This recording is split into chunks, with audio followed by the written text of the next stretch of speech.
저는 한정혜입니다. 올해로 66세가 되었죠. 38년간 아이들을 가르치며 살아왔는데 드디어 은퇴를 맞게 되었습니다. 마지막 수업을 마치고 교무실을 정리하던 날이 아직도 생생해요.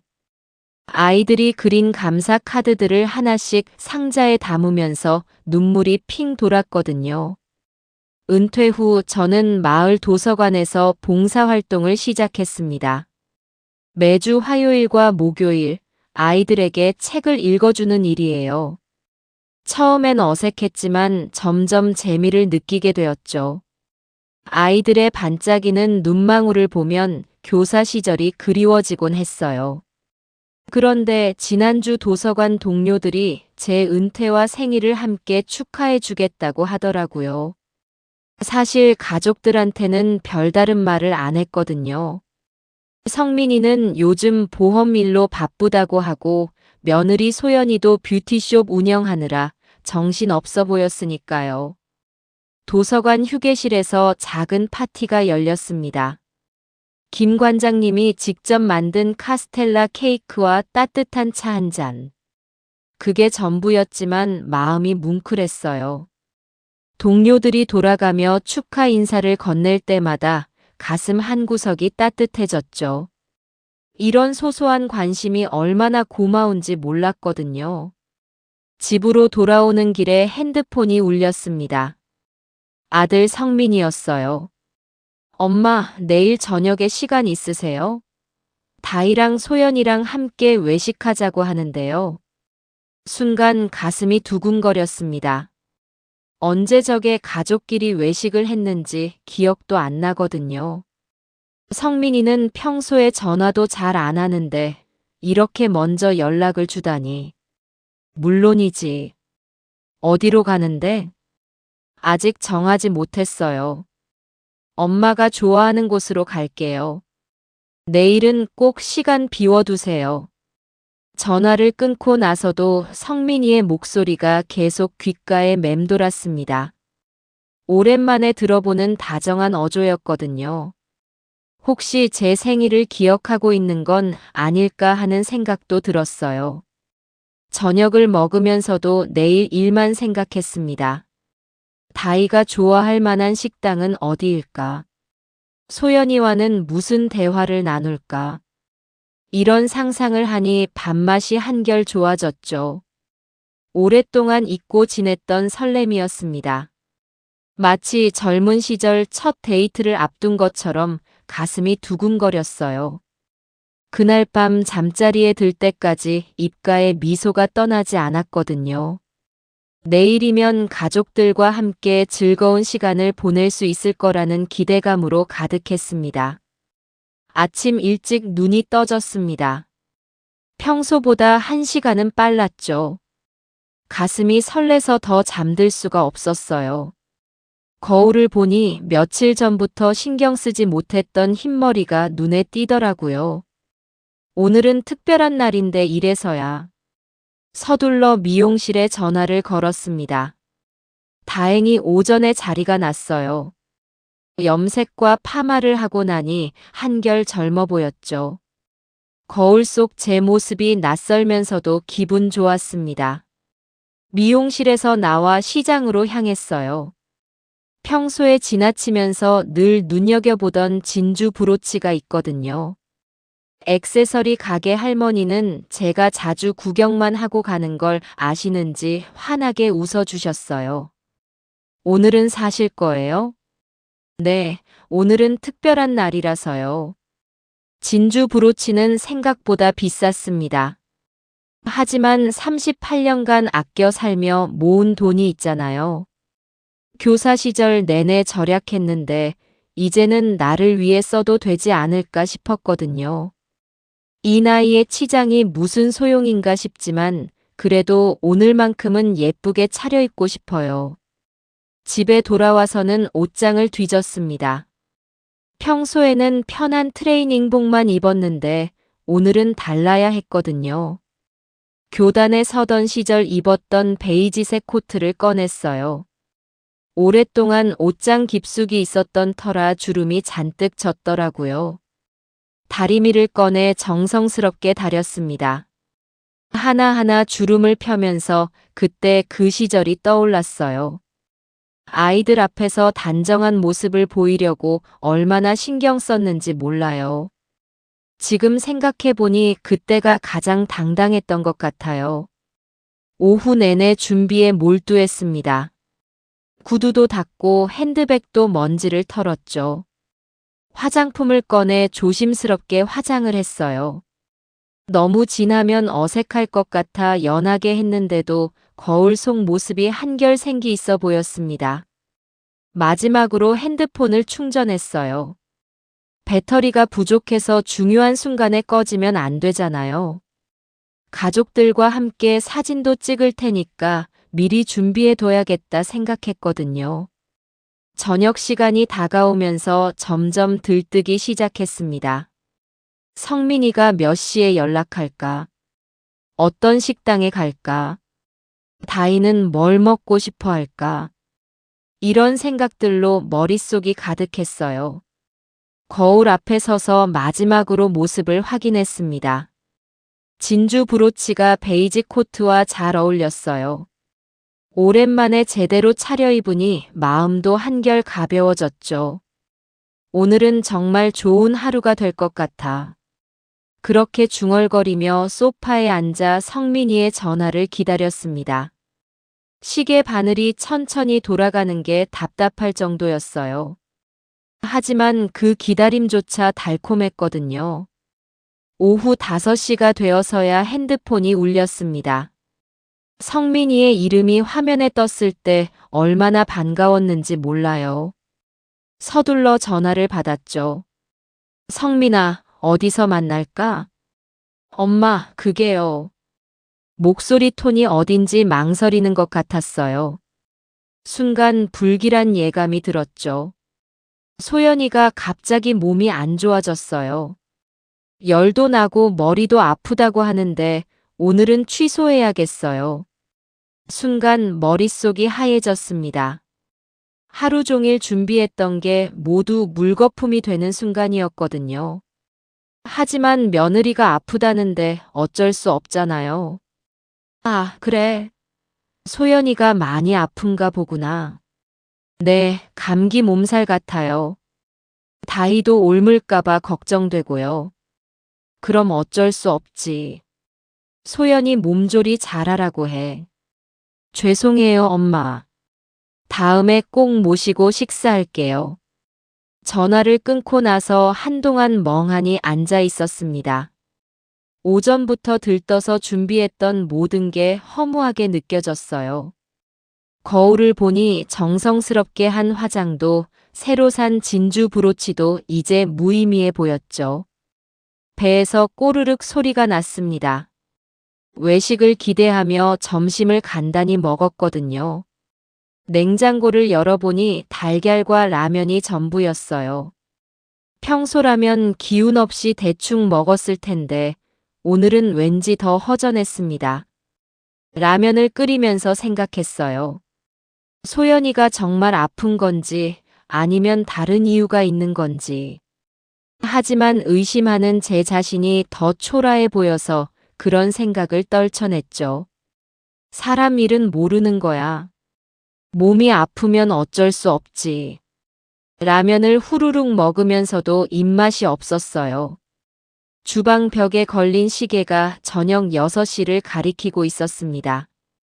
지금쯤이면 다희랑 함께 맛있는 갈비를 먹고 있을 시간이었죠. 문득 다희 생각이 났어요. 할머니를 만나려고 기대하고 있었을 텐데. 갑자기 취소되었다는 소식을 들으면 얼마나 실망했을까. 그 생각을 하니 가슴이 더 아팠습니다. 화장을 지우고 편한 옷으로 갈아입었어요. 베이지 코트를 옷걸이에 걸면서 왠지 눈물이 날 것 같았죠. 하루 종일의 설렘이 이렇게 허무하게 끝나다니. 저녁 내내 혼자 시간을 보냈습니다. 평소에는 혼자 있는 게 편했는데 오늘만큼은 적막감이 유독 컸어요. 텔레비전을 켜도 집중이 안 되고 책을 읽으려 해도 글자가 눈에 들어오지 않았습니다. 밤 늦게 잠자리에 들면서 혼자 중얼거렸어요. 다음에는 정말 만날 수 있겠지. 하지만 마음 한구석에서는 의구심이 자라고 있었습니다. 정말 소연이가 아픈 걸까? 아니면 다른 이유가 있는 걸까? 그런 생각들이 잠들 때까지 머릿속을 맴돌았어요. 다음 날 오전, 평소처럼 도서관 봉사를 마치고 집으로 돌아오는 길이었습니다. 이웃집 윤말순 언니가 대문 앞에서 저를 부르더라고요. 정혜야, 잠깐만. 말순 언니는 저보다 4살 위로 시장에서 반찬 가게를 운영하세요. 성격이 털털하고 정이 많은 분이죠.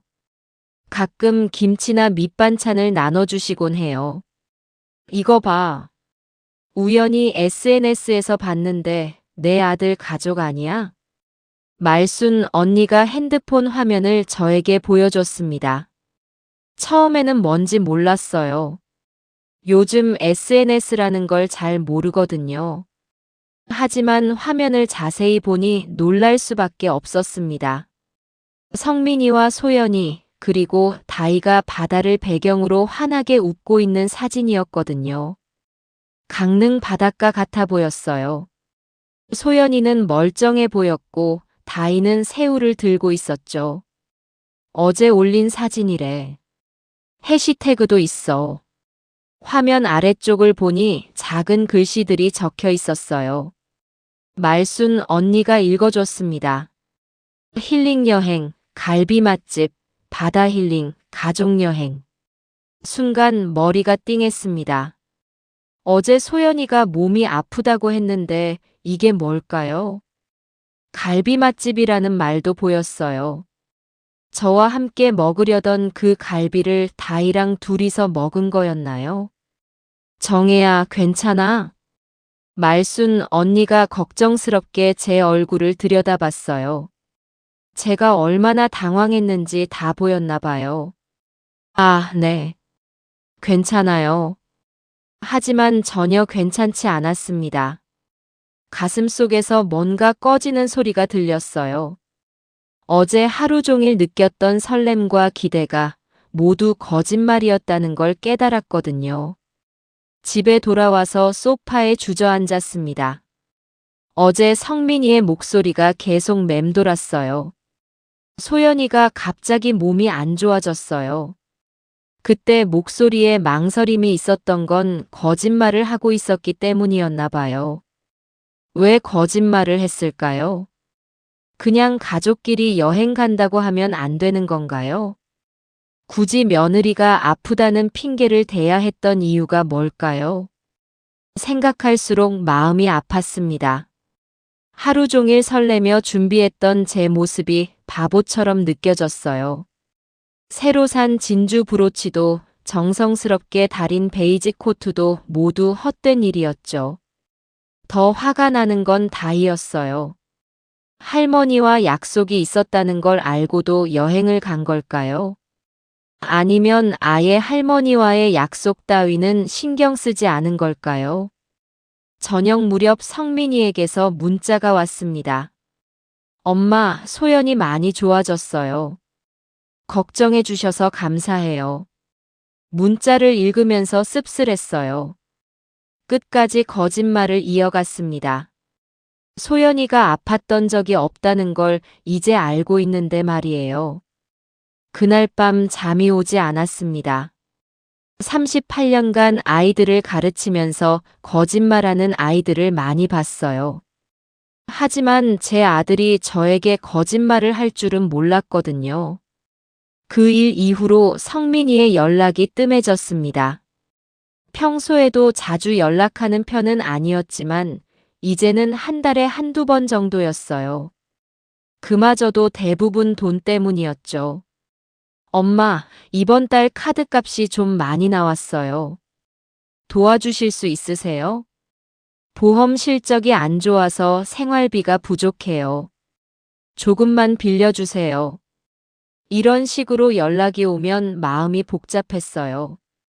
아들이 어려우면 도와주는 게 당연하지만 그게 전부인 것 같아서 서운했거든요. 안부 인사나 제 건강을 묻는 전화는 거의 없었습니다. 가끔 다의 목소리를 들으려고 다이는 잘 지내냐고 물어보면 바빠서 학원에 갔어요 라는 대답만 돌아왔죠. 그런 날들이 계속되던 어느 날 말순 언니와 시장에서 마주쳤어요. 언니는 제 표정을 보더니 요즘 얼굴이 안 좋아 보이네 라고 하더라고요. 언니 커피 한 잔 할까요? 시장 끝자락에 있는 작은 카페로 갔습니다. 말순 언니 앞에서는 왠지 털어놓고 싶은 마음이 들었어요. 오랫동안 쌓인 서운함을 더 이상 혼자 감당하기 어려웠거든요. 언니, 저 요즘 좀 힘들어요. 무슨 일이야? 몸이 아픈 거야? 몸은 괜찮은데 마음이 아파요. 그렇게 시작해서 성민이 이야기를 했습니다. 거짓말로 약속을 취소했던 일, 요즘 돈 달라는 연락만 오는 일, 며느리가 점점 냉랭해지는 일까지. 말하다 보니 눈물이 나더라고요. 정혜야, 나도 비슷한 경험이 있어. 자식들이 커서 독립하면 부모는 ATM 기계 취급받기 십상이야. 말순 언니의 목소리에도 씁쓸함이 배어 있었어요.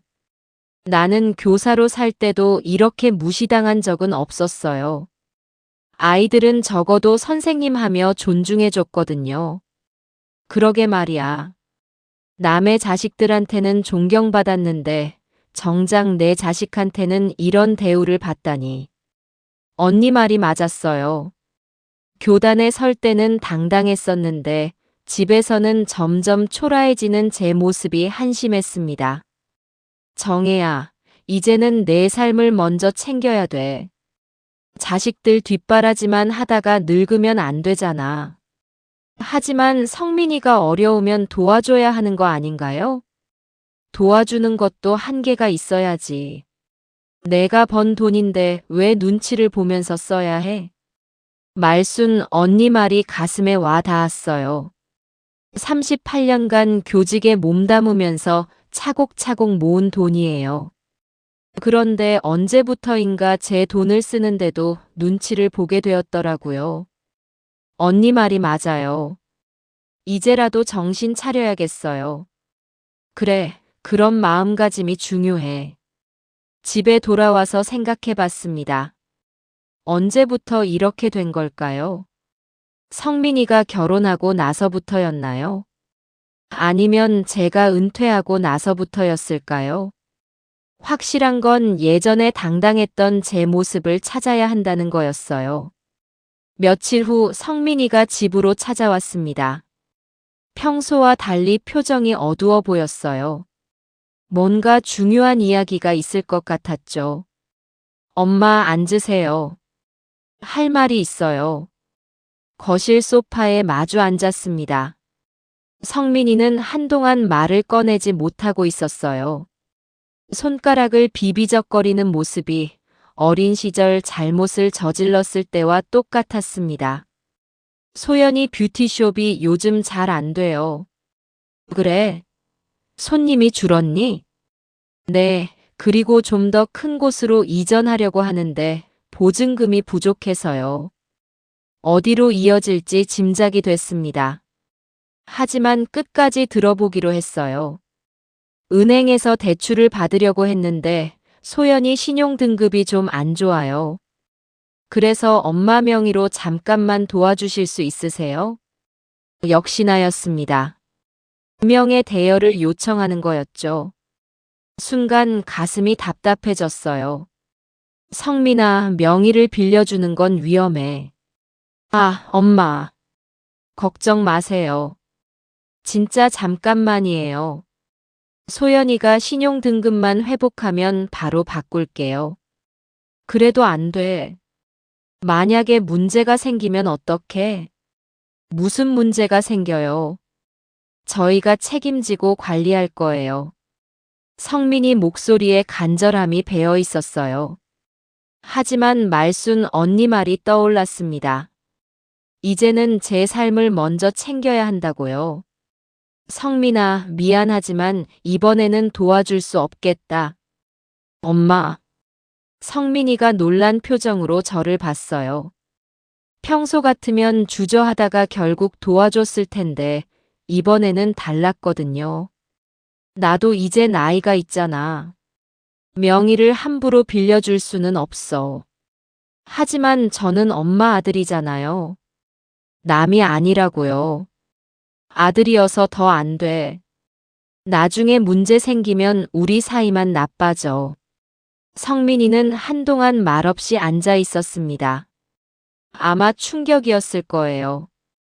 평생 수능적이었던 엄마가 처음으로 거절한 거니까요. 엄마가 이렇게 매정하실 줄 몰랐어요. 매정한 게 아니야. 신중한 거지. 그럼 소연이한테 뭐라고 말해요? 시어머니가 도와주지 않는다고 해야 해요? 그건 내가 알아서 해. 나는 내 이름을 지키는 게 우선이야. 제 목소리가 단호했습니다. 말하고 나서도 놀랄 정도였어요.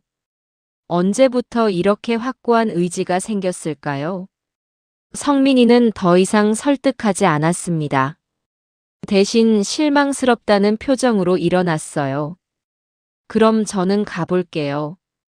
응, 조심해서 가. 현관문이 닫히고 나서 한동안 멍하니 서 있었습니다. 가슴이 두근거렸어요. 평생 처음으로 아들의 부탁을 거절했거든요. 죄책감도 들었지만 한편으로는 후련했습니다. 그날 밤 잠자리에서 생각했어요. 제 이름은 제가 지켜야 한다고요. 38년간 쌓아온 신뢰와 신용을 함부로 내줄 수는 없어요. 비록 아들이라고 해도 말입니다. 일주일 후 며느리 소연이가 집에 찾아왔습니다. 평소에는 성민이와 함께 오거나 아예 오지 않았는데 혼자 온 건 처음이었어요. 뭔가 특별한 용무가 있을 것 같았죠. 어머님, 안녕하세요. 소연이는 평소보다 다정한 목소리로 인사했습니다. 손에는 과일 바구니까지 들고 있더라고요. 이상했어요. 보통 때는 빈손으로 왔거든요. 어머니, 좀 앉으세요. 드릴 말씀이 있어요. 거실에 앉아서 차를 끓여주면서 소연이 표정을 살펴봤습니다. 뭔가 꾸민 듯한 미소를 짓고 있었어요. 어색한 분위기였죠. 어머님, 요즘 건강은 어떠세요? 응, 괜찮다. 혼자 계시면 많이 외로우시죠? 저희가 더 자주 찾아뵈야 하는데. 갑자기 웬 안부 인사인가 싶었어요. 평소 같으면 반가웠겠지만 지금은 뭔가 의도가 있어 보였거든요. 소연아, 할 말이 있으면 편하게 해. 사실은요, 어머님께 조언을 구하고 싶어서 왔어요. 소연이가 가방에서 서류를 꺼냈습니다. 은행 서류 같아 보였어요. 어머님, 저희가 사업을 확장하려고 하는데 서류 정리가 복잡하더라고요. 어머님처럼 경험 많으신 분이 봐주시면 좋을 것 같아서요. 서류를 받아보니 대출 신청서였습니다. 그런데 이상한 게 제 이름이 적혀 있더라고요. 소연아, 이게 뭐야? 내 이름이 왜 여기 있지? 아, 그건요. 혹시 몰라서 미리 작성해 본 거예요.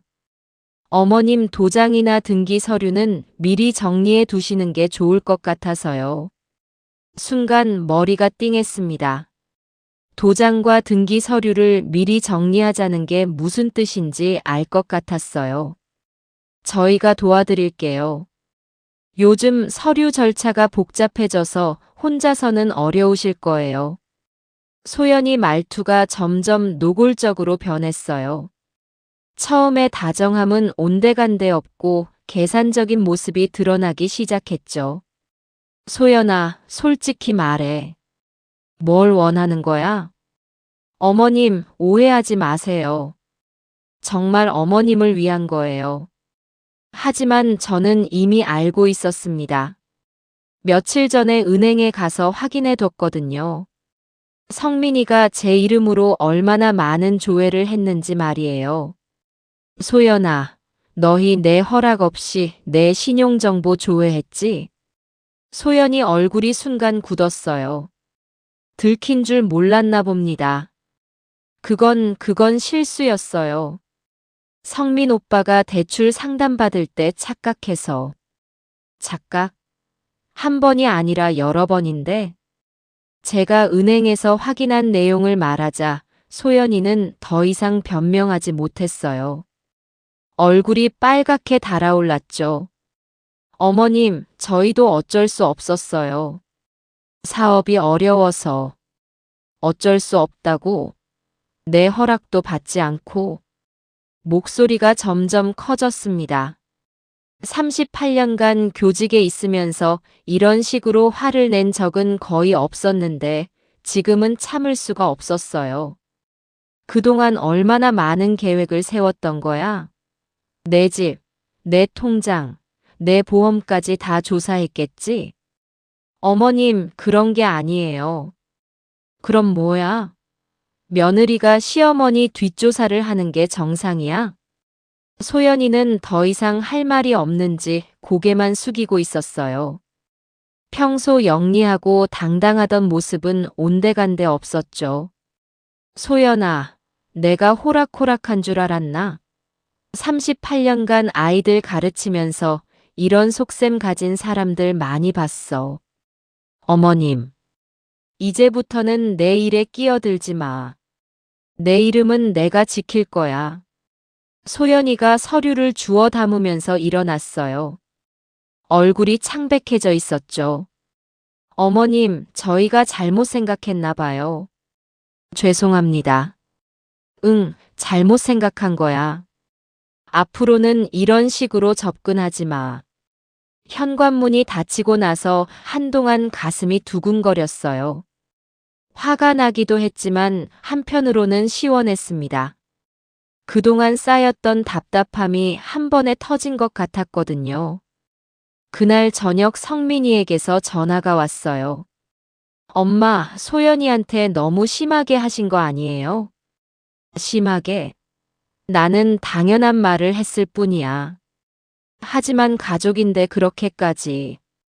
가족이면 뒷조사를 해도 되나? 가족이면 허락 없이 내 명의를 쓸 수 있니? 성민이는 할 말이 없었나 봅니다. 한동안 침묵이 흘렀어요. 성민아, 너희는 이제 내 삶에 끼어들지 마라. 나는 나 혼자서도 잘 살 수 있어.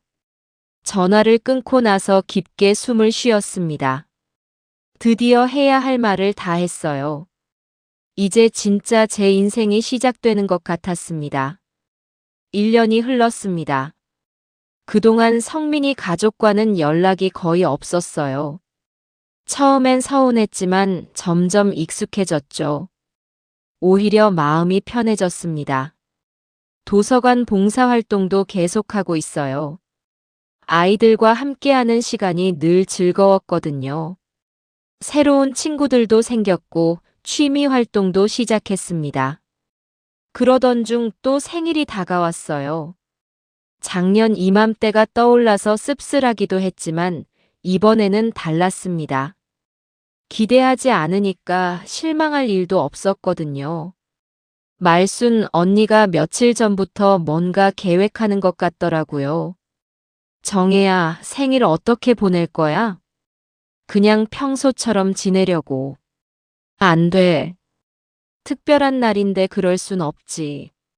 언니는 뭔가 꾸미고 있는 것 같았어요. 하지만 저는 크게 기대하지 않았습니다. 작년처럼 실망하고 싶지 않았거든요. 생일 당일 평소처럼 도서관에 갔습니다. 아이들에게 책을 읽어주고 정리 작업을 도왔죠. 마음이 평온했어요. 오후에 집에 돌아오니 말순 언니가 기다리고 있었어요. 그리고 도서관 동료들도 함께 있었습니다. 생일 축하해. 작은 한정식 집을 예약해뒀다고 하더라고요. 모두 함께 자리를 옮겼습니다. 정혜야, 이거 받아. 김 관장님이 작은 상자를 건넸어요. 열어보니 수제로 만든 할머니 인형이 있었습니다. 도서관 아이들이 선생님 닮게 만들어달라고 해서 부탁했지. 눈물이 날 뻔했어요. 이런 따뜻한 관심이 얼마나 고마운지 몰랐거든요. 언니, 이건 뭐예요? 말순 언니가 케이크를 꺼냈어요. 직접 만든 것 같았습니다. 베이킹 클래스에서 배운 거야. 처음이라 좀 삐뚤어졌지만 케이크 위에는 새로운 시작이라고 적혀 있었어요. 마음이 뭉클했습니다. 이게 생일이지. 내가 웃고 싶은 사람들과 함께하는 게 진짜 생일이야. 다들 박수를 쳐줬어요. 작은 식당이지만 분위기는 최고였습니다. 식사를 하면서 많은 이야기를 나눴어요. 도서관 이야기, 아이들 이야기, 앞으로의 계획들. 시간 가는 줄 몰랐죠. 정혜 언니, 정말 많이 달라진 것 같아요. 젊은 사서 선생님이 말했어요. 어떻게 달라졌는데요? 더 밝아지신 것 같아요. 전에는 어딘지 그늘이 있었는데 지금은 환해 보여요. 그 말을 들으니 실감이 났어요. 정말 많이 달라졌구나 하고요. 집에 돌아와서 핸드폰을 확인했습니다. 성민이에게서 문자 한 통도 오지 않았어요. 작년 같으면 마음이 아팠을 텐데 지금은 전혀 흔들리지 않았습니다. 대신 도서관 아이들에게서 그림 편지가 와 있었어요. 할머니 생일 축하해요라고 적힌 귀여운 카드들이었죠. 거울 앞에 서서 오늘 하루를 돌아봤어요. 정말 행복한 하루였습니다. 억지로 만들어진 기쁨이 아니라 진짜 기쁨이었거든요. 이제야 내 인생이 시작되는구나. 66세에 시작하는 새로운 인생. 늦었다고 생각할 수도 있지만 저는 전혀 늦지 않았다고 생각해요. 진짜 나를 위한 삶이 이제 시작된 거니까요. 창밖으로 달이 보였어요. 환한 보름달이었습니다. 마치 제 새로운 시작을 축복해주는 것 같았죠. 내일부터 또 새로운 하루가 시작됩니다. 이제는 누군가의 기대에 맞춰 사는 게 아니라 제가 원하는 대로 살아갈 거예요. 38년간 남을 위해 살았으니 이제는 나를 위해 살 차례입니다. 그렇게 66세 할머니의 새로운 인생이 시작되었습니다. 오늘도 황금들녘과 함께 해주셔서 감사합니다. 이 이야기가 여러분 마음에 작은 울림이 되었다면 좋아요와 구독 그리고 알림 설정 부탁드립니다. 잊지 못할 순간, 마음에 남는 말, 누군가와 나누고 싶은 경험이 있다면 댓글에 이야기를 들려주세요. 더 따뜻한 황금빛 이야기로 다시 찾아뵐게요. 건강한 하루 보내세요.